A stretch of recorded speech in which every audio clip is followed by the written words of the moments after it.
I'm joined by Bob Schieffer and former Secretary of State Colin Powell in the last Bush administration, also former chairman of the Joint Chiefs of Staff, and a man who has perhaps the busiest retirement I have ever seen. You've just put out another new book called It Worked for Me, Lessons in Leadership. Yes. So congratulations on that. Thanks very much, Scott. It's a book I'm proud of. It essentially 44 anecdotes of what worked for me. May work for you, may not. Take a look. Now, few people have as much experience as you have. How is a second term different than a first? Well, you're building on a record of 4 years, and I think the president's got a pretty good record to build on. He has fixed the financial system or stabilized it. The economy's starting to improve. Housing is up. Automobile production is up. Stock market has doubled. But there's a lot more to be done.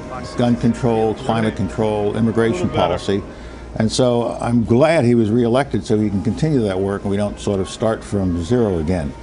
I hope today in his inauguration address he will speak to the better angels of our nature, so to speak, and give us a vision and not just programmatic stuff.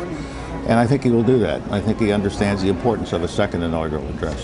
Second terms are ones in which everyone in the administration's in a hurry. It's not really 4 more years. It's 2 more years. It's 2 more years and then the campaign starts again. And everybody will be positioning themselves. I think the president understands this, and he's got people who understand it. So, your book, you talk about what worked for you. What would you advise the president to do, just from a practical standpoint? What would you pick out as the most important thing he needs to do now, and how would you advise him to go about it? The economy and our fiscal situation. And the economy is something that will improve over time, I think, and continue to improve.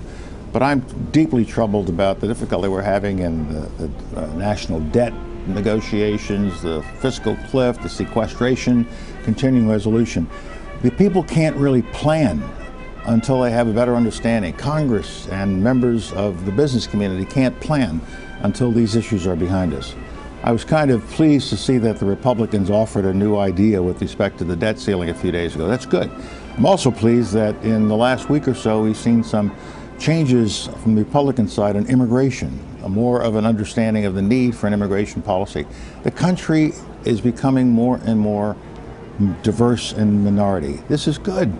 Only the United States can handle this kind of diversity, and we should be proud of it. And we should educate these young people and give those that are not here under legal status an opportunity to gain some kind of legal status. That's what the immigration policy is all about. The president also has to deal with other issues like climate and gun control and all the other things that are before him. But how does he get Washington off the dime here? What's the first thing? One of the things that has gotten so much attention that he doesn't get along with Congress and doesn't spend enough time with them. Mm-hmm. I know he's probably thinking about that. He's not someone who is not reflective. And I hope he does reach out more than he has in the first 4 years. And I hope Congress is ready to reciprocate. They can't defeat him in an election anymore. So this is the time. This is the day when we come together as a nation, we come together as a people and dedicate ourselves to doing the things that people want. And what I've been saying to everybody is our founding fathers used to argue like the devil. I mean, they were really at each other, but at the end they compromised to create a nation, to create a constitution.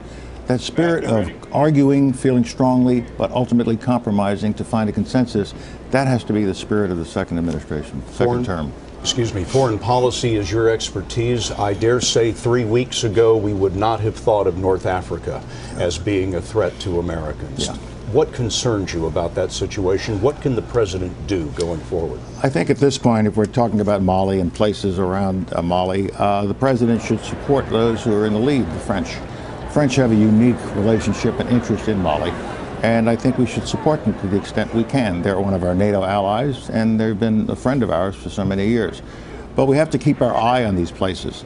I don't think it's going to require the presence of American soldiers on the ground. But we have to realize that Al-Qaeda has been badly diminished. Let's not overlook the success we've had. But it doesn't mean it's gone away.